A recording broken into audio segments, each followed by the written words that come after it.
हाँ तो नमस्ते, सलाम, आदाब, सत श्री अकाल दोस्तों। कैसे हैं आप लोग? उम्मीद करता हूँ आप सभी लोग एकदम बढ़िया होंगे।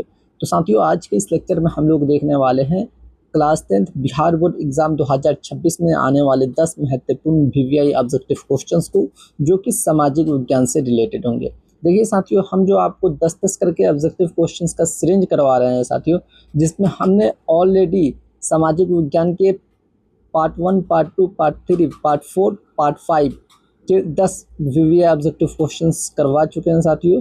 तो अगर आप पिछले वीडियो को नहीं देखे होंगे तो इस वीडियो के डिस्क्रिप्शन में उसका लिंक डाल देंगे, वहां से जाके आप उस वीडियो को देख लीजिएगा। फिलहाल इस लेक्चर में हम लोग पार्ट नंबर 6 को कवर करेंगे, ठीक है साथियों। तो चलिए देर न करते हुए हम चलते हैं अपने क्वेश्चंस की तरफ साथियों।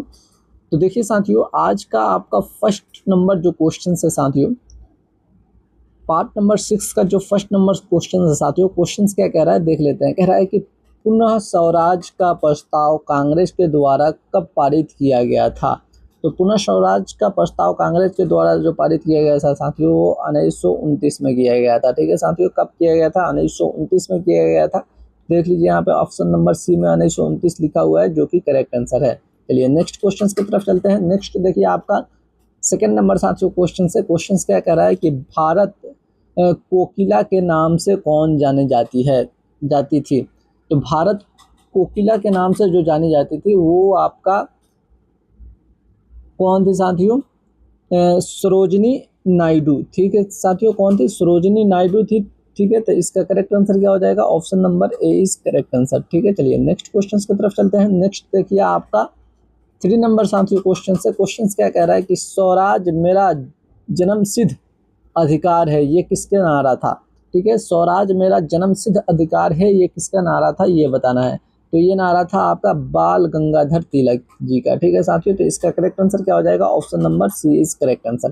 चलिए नेक्स्ट क्वेश्चन की तरफ चलते हैं। नेक्स्ट आपका 4th नंबर साथियों क्वेश्चन है। क्वेश्चन क्या कह रहा है कि गंगा नदी की उत्पत्ति कहाँ से होती है। तो गंगा नदी की उत्पत्ति साथियों जो होती है वो आपकी होती है गोमुख ग्लेशियर से। ठीक है साथियों, कहाँ से? गोमुख ग्लेशियर से होती है साथियों। तो इसका करेक्ट आंसर क्या हो जाएगा? Option number B is correct answer. चलिए नेक्स्ट क्वेश्चन की तरफ चलते हैं। नेक्स्ट आपका 5 नंबर साथियों क्वेश्चन है कि भूकंप की तीव्रता मापी जाती है। तो भूकंप की जो तीव्रता साथियों मापी जाती है, उसे मापने वाले यंत्र को हम लोग कहते हैं रिक्टस स्केल। ठीक है साथियों, क्या कहते हैं? रिक्टस स्केल कहते हैं। ठीक है, तो इसका करेक्ट आंसर क्या हो जाएगा? Option number C is correct answer. ठीक है साथियों, चलिए नेक्स्ट क्वेश्चन की तरफ चलते हैं। नेक्स्ट देखिए आपका 6 नंबर साथियों क्वेश्चन है कि भारत का सर्वाधिक वर्षा कहाँ होती है साथियों। तो भारत में जो सबसे अधिक वर्षा होती है वो आपका चेरापूंजी में होता है। ठीक है साथियों, कहाँ होता है? चेरापूंजी में होता है। तो इसका करेक्ट आंसर क्या हो जाएगा? Option number A is correct answer. चलिए नेक्स्ट क्वेश्चन है आपका 7 नंबर कि संविधान सभा का प्रारूप समिति अध्यक्ष कौन थे साथियों। तो संविधान सभा के प्रारूप समिति अध्यक्ष साथियों जो थे वो आपके कौन थे? डॉक्टर भीमराव अंबेडकर जी। ठीक है साथियों, तो इसका करेक्ट आंसर क्या हो जाएगा? Option number C is correct answer. ठीक है, चलिए नेक्स्ट क्वेश्चन की तरफ चलते हैं। नेक्स्ट देखिए आपका 8 नंबर साथियों क्वेश्चन है। क्वेश्चन क्या कह रहा है कि भारत के सर्वोच्च न्यायालय का गठन कब हुआ था। तो भारत का जो सर्वोच्च न्यायालय का गठन हुआ था साथियों, वो हुआ था आपका 1950 में। ठीक है साथियों, 1950 में हुआ था। तो देख लीजिए 1950 यहाँ पे ऑप्शन नंबर बी में लिखा हुआ है, जो कि करेक्ट आंसर है। चलिए नेक्स्ट क्वेश्चन की तरफ चलते हैं। नेक्स्ट आपका 9 नंबर साथियों क्वेश्चन है कि सकल घरेलू उत्पाद यानी कि जीडीपी का अर्थ क्या है। तो सकल घरेलू उत्पाद यानी कि जीडीपी का साथियों जो अर्थ होता है वो होता है देश के कुल उत्पादन का मूल्य। ठीक है साथियों, देश के कुल उत्पादन का मूल्य। तो इसका करेक्ट आंसर क्या हो जाएगा? Option number A is correct answer है। ठीक है साथियों, चलिए नेक्स्ट क्वेश्चन की तरफ चलते हैं साथियों। नेक्स्ट देखिए आपका अंतिम क्वेश्चन है साथियों इस पार्ट का।